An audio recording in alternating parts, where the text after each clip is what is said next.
الحمد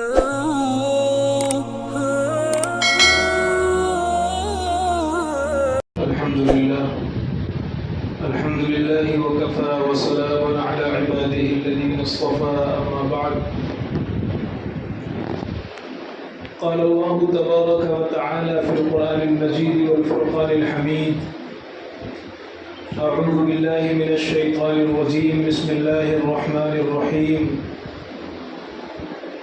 لقد كان لكم في رسول الله أسوة حسنة وقال النبي صلى الله عليه وسلم بعثت لأتمم مكارم الأخلاق ومحاسن الأعمال أو كما قال صلى الله عليه وسلم۔ محترم بزرگوں اور دوستوں،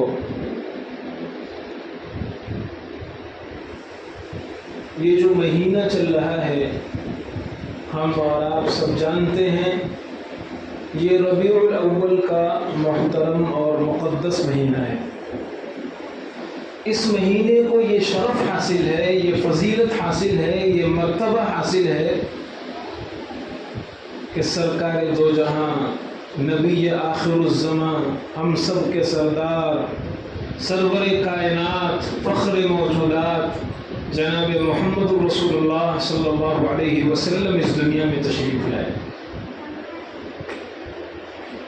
جب نبی کا ذکر آئے تو صلی اللہ علیہ وسلم ضرور کہہ لیا کریں، درود ضرور پڑھ لیا کریں۔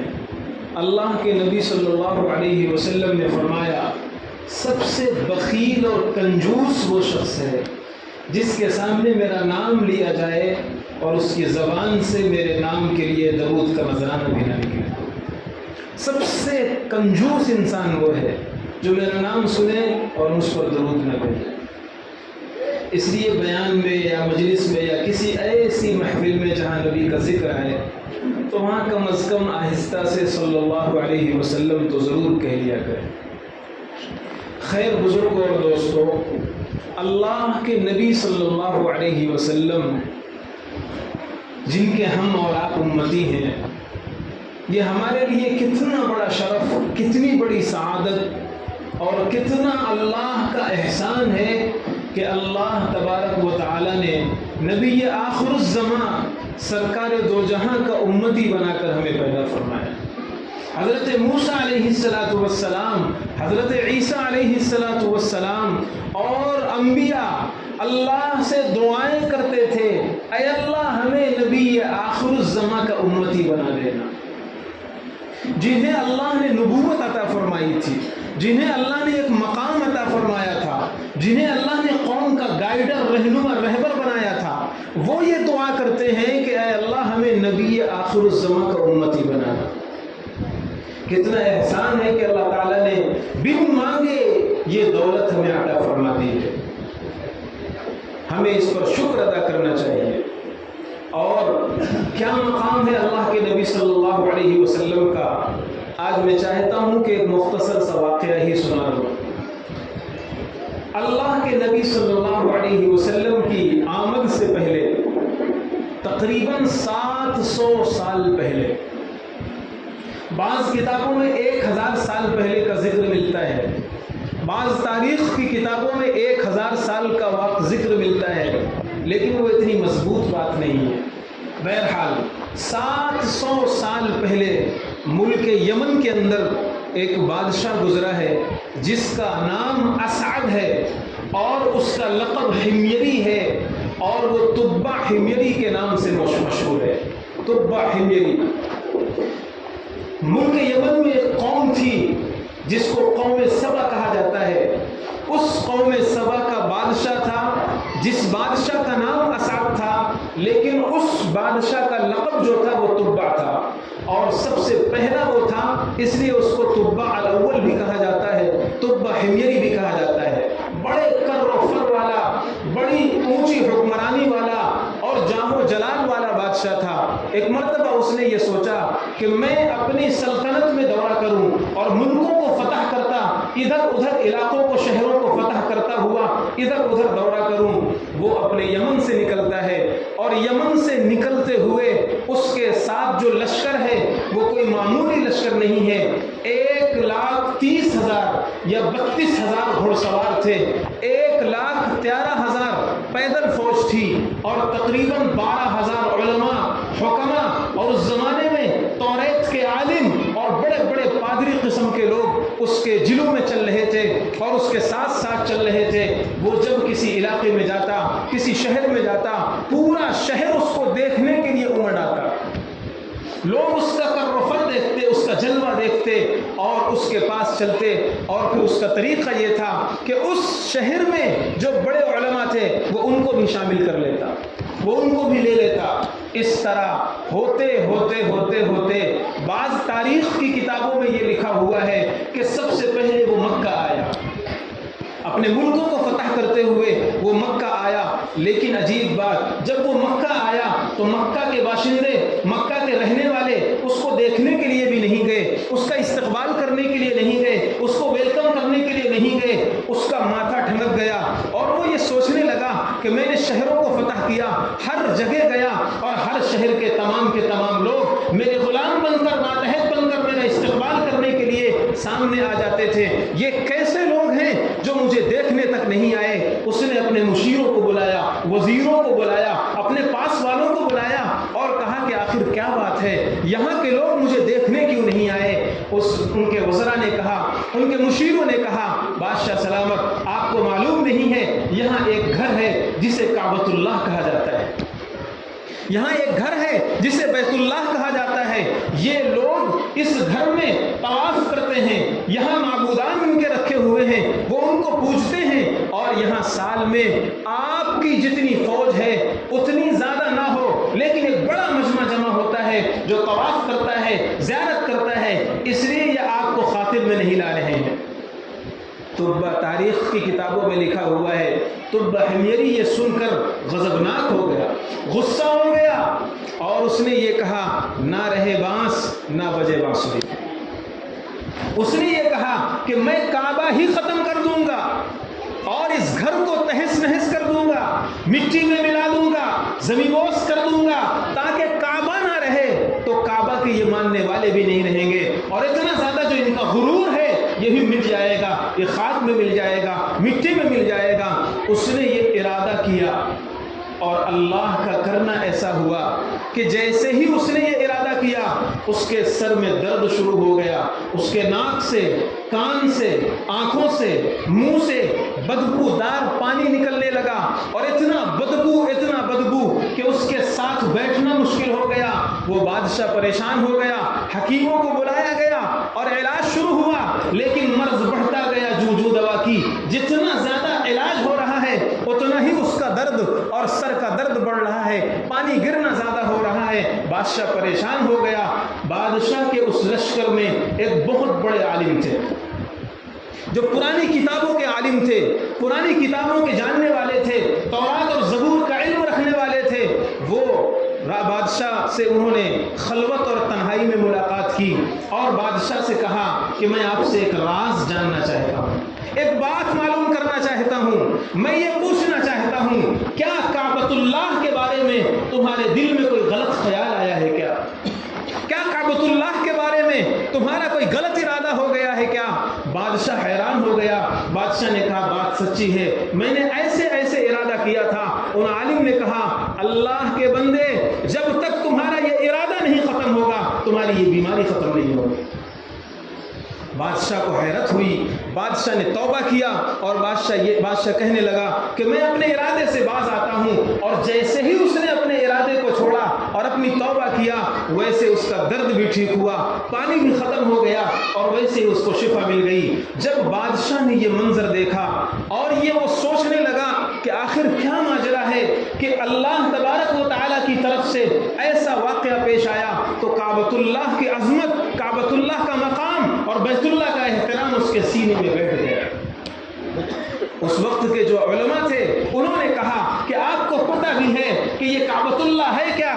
یہ وہی جگہ ہے جہاں نبی آخر الزمان محمد الرسول اللہ صلی اللہ علیہ وسلم کی پیدائش ہوگی. یہ وہی گھر ہے, یہ وہی مقام ہے جہاں ان کی امت اس کعبۃ اللہ کو رخ کر کے اپنے اپنی نمازیں ادا کیا کرے گی، اور یہی وہ بعثت کی جگہ ہے، اور یہی وہ پیغمبر آخر الزماں کے ورود مسعود کا مقام ہے، جہاں نبی پاک صلی اللہ علیہ وسلم کا ورود ہوگا اور آپ اٹھیں گے۔ جب اس کو یہ پتہ چلا تو اس کے دل میں نبی آخر الزماں کی عظمت پیدا ہوئی، احترام پیدا ہوا۔ پھر اسے یہ بھی بتایا گیا، آپ کو پتہ بھی ہے، کتابوں میں یہ بھی لکھا ہوا ہے کہ نبی پیدا ہوں گے مکہ میں، اور کچھ سال بلکہ ایک لمبا عرصہ مکہ میں گزار کر ایک شہر اور بھی ہے جسے مدینہ کہا جاتا ہے، اس زمانے میں یثرب کہا جاتا تھا، وہاں کوئی آبادی نہیں تھی، پانی کا صرف ایک چشمہ تھا، کھجور کے درخت تھے، وہاں پر نبی آخر الزماں ہجرت کریں گے، اسی کو اپنا وطن بنائیں گے، اسی کو اپنا مسکن بنائیں گے، اسی کو دار الخلافہ بنائیں گے، اور وہیں سے اسلام پھیلے گا، چمکے گا، بول بالا ہوگا۔ جب ان کے علماء نے تبہ حمیری کو یہ بات بتائی تو تبہ حمیری کے دل میں شوق پیدا ہوا، اس نے کہا چلو مدینہ۔ پورا کا پورا لشکر، پوری کی پوری فوج یہ مکہ سے کوچ کر کے پھر مدینہ جاتے ہیں اور مدینہ میں پڑاؤ کرتے ہیں۔ میں نے بتایا وہاں کوئی آبادی نہیں تھی، وہاں لوگ نہیں رہتے تھے، پانی کا چشمہ تھا، کھجور کے درخت تھے، اسی چشمے کے پاس اس نے پڑاؤ ڈال دیا اور وہیں وہ رک گیا۔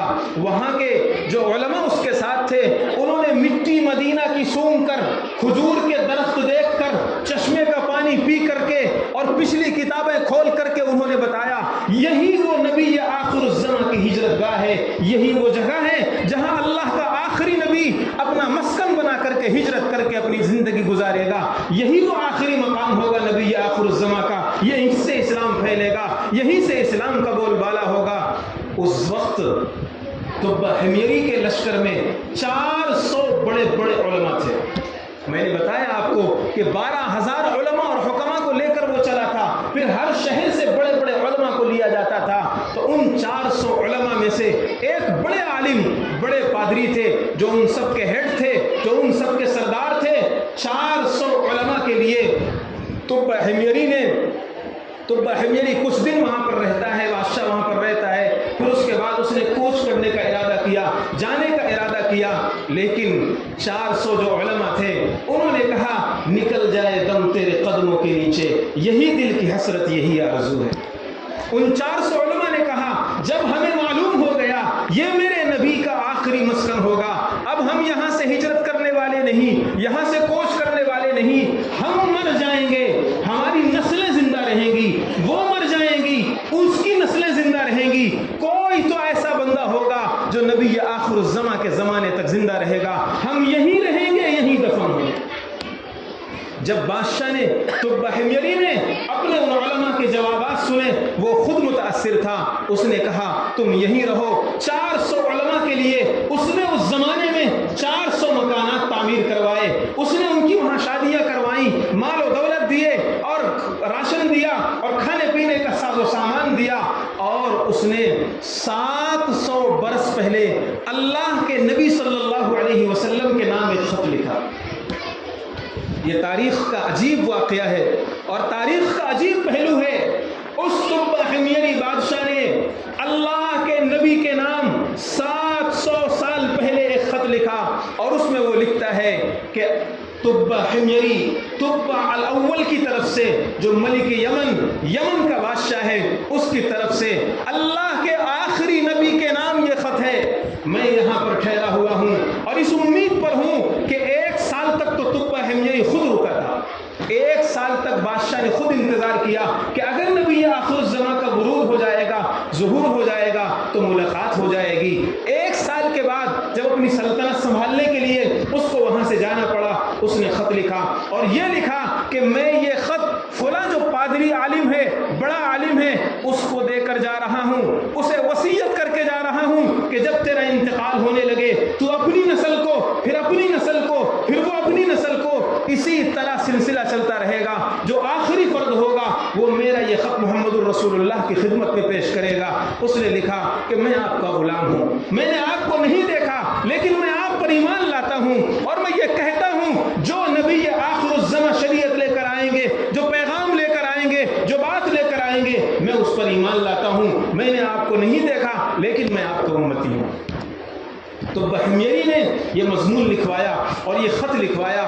ہوتا ہوتا وہ زمانہ گزر گیا، نسلیں گزر گئیں، پیڑھیاں گزر گئیں، پرکھے ختم ہو گئے، اور وہ خط منتقل ہوتا ہوتا ہوتا ہوتا اللہ کے نبی صلی اللہ علیہ وسلم کا زمانہ آ گیا. 700 برس گزر گئے. یہ جو انصار ہم کہتے ہیں مدینہ کے انصار، یہ انصار مدینہ انہی 400 علماء کی نسل ہے جسے تبہ حمیری نے بسایا تھا. تبہ حمیری نے بسایا تھا، اور یہی انصار مدینہ ہیں جنہوں نے اللہ کے نبی صلی اللہ علیہ وسلم کے لیے اپنا دل پیش کر دیا تھا. خیر، وہ خط ہوتا ہوتا چلا آیا. حضرت ابو ایوب انصاری رضی اللہ تعالیٰ عنہ کا نام آپ لوگوں نے سنا ہوگا. حضرت ابو ایوب انصاری رضی اللہ تعالیٰ عنہ یہ اسی پادری کی نسل سے ہیں، اس بڑے عالم کی نسل سے ہیں جو جس بادشاہ نے جن کو خط دیا تھا. حضرت ابو ایوب انصاری رضی اللہ تعالیٰ عنہ کے غلام ہیں جن کا نام ابو لیلہ ہے. جب ان کو پتہ چلا کہ اللہ کے نبی مکہ میں آ چکے ہیں، ظہور ہو چکا ہے، تو ان کو یاد آیا کہ نبی یہ آخر الزمان کی یہ امانت ہمارے پاس ہے. ابو لیلہ وہ خط لے کر مدینہ سے نکل کر مکہ کی طرف آتے ہیں. اللہ کے نبی صلی اللہ علیہ وسلم چند صحابہ کے پاس بیٹھے ہوئے ہیں، اور صحابہ کے ارد گرد صحابہ نے آپ کو گھیر رکھا ہے. ابو لیلہ کو کوئی جانتا نہیں ہے، لیکن جیسے ہی ابو لیلہ نے مجلس میں انٹری کی، آپ نے پوچھا من ابو لیلہ، کون ہو؟ ابو لیلہ ہو؟ ابو لیلہ کہتے ہیں میں اپنا نام سن کر حیران ہو گیا، میں نبی کو نہیں پہچانتا تھا، میں نے نبی کو دیکھا نہیں تھا. پھر اللہ کے نبی نے دوسرا جملہ فرمایا، ابو لیلہ میری جو امانت تمہارے پاس ہے وہ مجھے لاؤ. ابو لیلہ کہتے ہیں میں حیران رہ گیا، کس نے نبی کو بتایا کہ میرا نام ابو لیلہ ہے؟ کس نے نبی کو بتایا کہ میرے ہاتھ میں نبی کی خط ہے، نبی کی امانت ہے؟ ابو لیلہ وہ خط لاؤ. اللہ کے نبی صلی اللہ علیہ وسلم کے سامنے ابو لیلہ نے خط پیش کیا. صدیق اکبر کو نبی نے فرمایا، اللہ کے نبی نے وہ خط صدیق اکبر کو دیا، اور صدیق اکبر کو دینے کے بعد کہا مجلس میں پڑھ کر سناؤ. تو حمیری کا خط صدیق اکبر نے 700 برس کے بعد پڑھ کر سنایا. اللہ کے نبی صلی اللہ علیہ وسلم نے خط مکمل ہونے کے بعد فرمایا مرحباً بالتبع، مرحباً بالاخ الصالح، مرحباً بالاخ الصالح، مرحباً بالاخ الصالح. 3 مرتبہ آپ نے فرمایا مبارک ہو تبع، مبارک ہو تبع، مبارک ہو. اس طرح کے جملے آپ نے ارشاد فرمائے. خیر، بہرحال واقعہ ہوا، ابو لیلہ یہ خط دے کر کے واپس لوٹ گئے.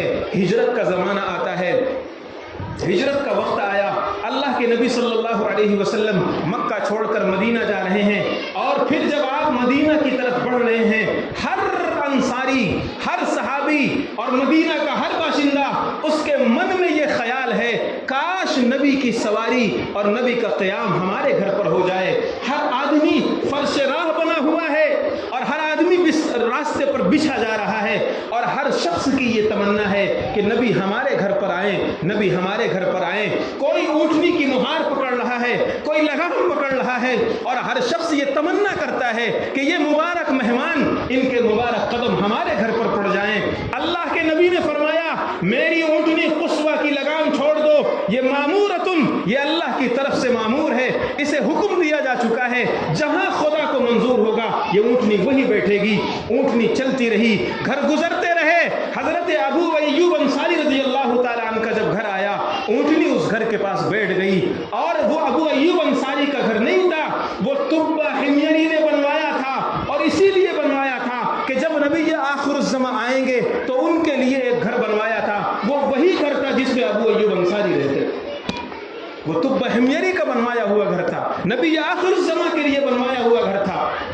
خیر، اللہ کے نبی صلی اللہ علیہ وسلم کی اونٹنی وہاں بیٹھی، آپ کا وہاں قیام ہوا، اور جب تک آپ کے لیے گھر نہیں بن گئے، جب تک ابو ایوب انصاری رضی اللہ تعالیٰ عنہ کے اسی گھر میں اللہ کے نبی صلی اللہ علیہ وسلم آرام فرماتے رہے، قیام فرماتے رہے. میں عرض یہ کر رہا ہوں کہ اللہ کے نبی صلی اللہ علیہ وسلم کا مقام یہ ہے کہ اللہ کے نبی کی آمد سے ہزاروں سال پہلے، 700 سال پہلے آپ کی علامتیں اور آپ کے بارے میں جو باتیں اللہ نے کتابوں میں لکھوائیں، پچھلی کتابوں میں، وہ ایسی تھیں کہ قرآن کہتا ہے یعرفونہم کما یعرفون ابناہم، کہ پچھلی کتابوں کا جو عالم ہوگا، جو ان علامتوں کو پڑھنے والا ہوگا، علامتوں کو جاننے والا ہوگا وہ نبی کو ایسے پہچانے گا جیسے کوئی ہزاروں کے مجمع میں اپنی اولاد کو پہچانتا ہے، اپنے بیٹے کو پہچانتا ہے۔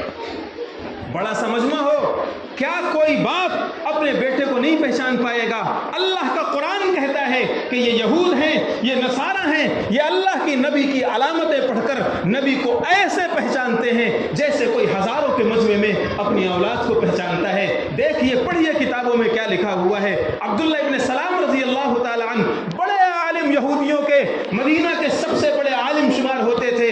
جب انہوں نے فرمایا، روایات میں موجود ہے کہ جب میں نے سنا آخری نبی مدینہ آئے ہوئے ہیں، آخری نبی مدینہ آئے ہوئے ہیں، پورا مدینہ نبی کی زیارت کے لیے امٹ پڑا، پورا مدینہ نبی کی دیدار کے لیے پہنچ گیا، میں نے سوچا چلو میں ہی دیکھتا ہوں نبی آخر الزماں کا چہرہ دیکھتا ہوں، کون ہے نبی دیکھتا ہوں۔ فرماتے ہیں جب میں مجمع کو تراشتا ہوا، چھانٹتا ہوا، آگے بڑھ کر کے میں نے جب نبی پاک صلی اللہ علیہ وسلم کے چہرے کو دیکھا، فلما تبینت وجہہ عرفت انہ لیس بوجہ کذاب، خدا کی قسم جب میری نگاہ نبی آخر الزماں کے چہرے پر پڑی، میرے دل نے گواہی دی سب ہو سکتا ہے، یہ نبی کا یہ جھوٹا چہرہ نہیں ہو سکتا۔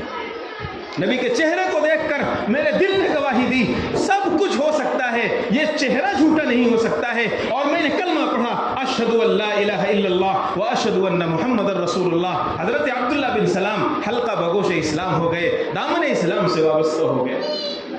جو مقام ہمارے نبی کو اللہ تبارک و تعالی نے عطا فرمایا، آج ہمیں اور آپ کو 12 ربیع الاول آتا ہے، ہم تھوڑا سے دھوم دھکڑ کر لیتے ہیں، تھوڑا سے جھنڈیاں گھما دیتے ہیں، تھوڑا سے گھوم پھر لیتے ہیں، اور ہم یہ سمجھتے ہیں کہ ہم نبی کی سیرت کا حق ادا کر رہے ہیں، ہم یہ سمجھتے ہیں کہ ہم نے نبی کی میلاد منا لیا، ہم یہ سمجھتے ہیں کہ ہم نے نبی کی سیرت کا حق ادا کر دیا۔ نہیں مسلمانوں، ہمیں اپنے نبی کو پڑھنے کی ضرورت ہے، ہمیں اپنے نبی کو پہچاننے کی ضرورت ہے، ہمیں اپنے نبی کو پڑھنے کی ضرورت ہے کہ ہمارے نبی صلی اللہ علیہ وسلم کی آمد سے پہلے، بعثت سے پہلے، پیدائش سے پہلے اللہ کے نبی کی صفات کتابوں میں کیا لکھی ہوئی ہیں، لوگ ان صفات کو پڑھ کر نبی کو پہچان رہے ہیں۔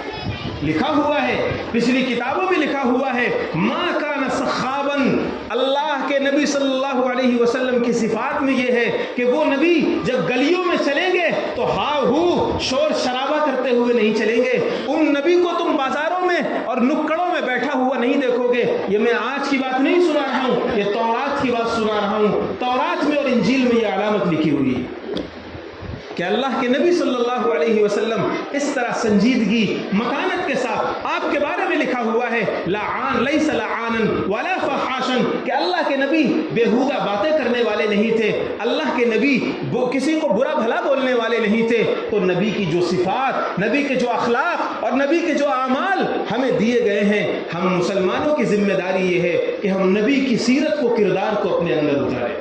اسی لیے میں نے خطبے میں وہ آیت پڑھی ہے، اللہ کا قرآن کہتا ہے اے مسلمانوں، تمہارے لیے تمہارے نبی بیسٹ آئیڈیل، تمہارے لیے تمہارے نبی سب سے اچھا نمونہ، ایسا نبی تم کو عطا کیا گیا۔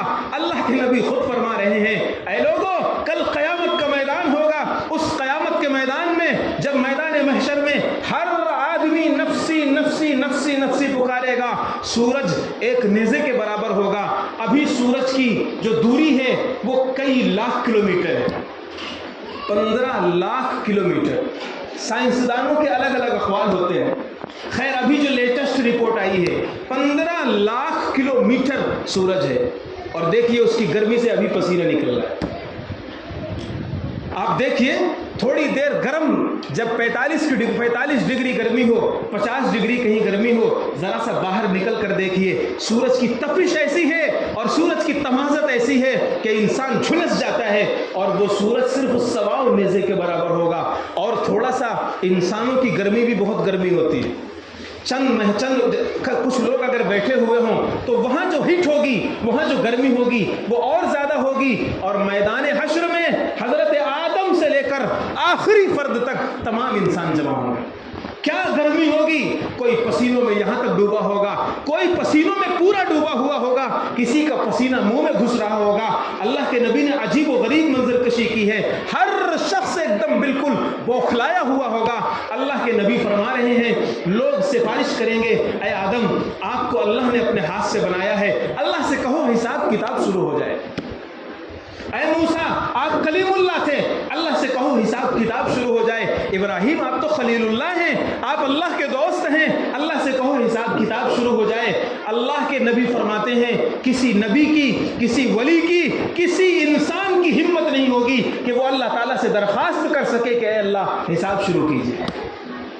لوگ بھاگے بھاگے سب پریشان حال میرے پاس آئیں گے، میرے پاس آئیں گے، درخواست کریں گے۔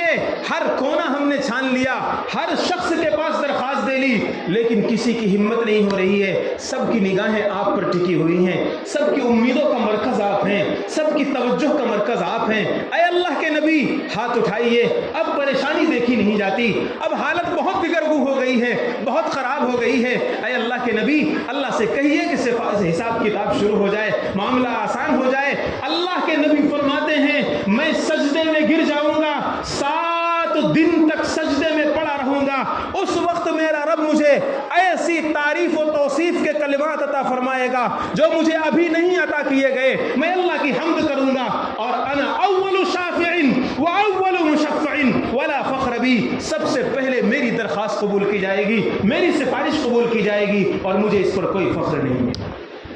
کیسا عظیم نبی ہمیں اللہ نے عطا فرمایا ہے، اور ہم نبی کی سیرت پڑھتے نہیں، نبی کا کردار پڑھتے نہیں، نبی کے اخلاق پڑھتے نہیں، نبی کو نہیں جانتے۔ اس لیے بزرگوں اور دوستوں، یہ جو ربیع الاول کا مہینہ آتا ہے یہ ہمیں ایک میسج دے کے جاتا ہے۔ صرف نبی کا نام جان لینا کافی نہیں، نبی کے والد کا نام جان لینا کافی نہیں، نبی کی اولاد کا نام جان لینا کافی نہیں، نبی کو پڑھو، نبی کو جانو، نبی کی سیرت سمجھو اور ان کے اعمال و اخلاق اور کردار کو اپنے اندر اتارو۔ اگر ہم یہ کر رہے ہیں یا اس کے لیے ہم کوشش کر رہے ہیں تو سمجھ لیجئے کہ ربیع الاول کا میسج ہم کو سمجھ میں آ رہا ہے، ورنہ ربیع الاول تو بہت آئے اور بہت آئیں گے اور اسی طرح گزر جائیں گے۔ وآخر دعوانا الحمدللہ۔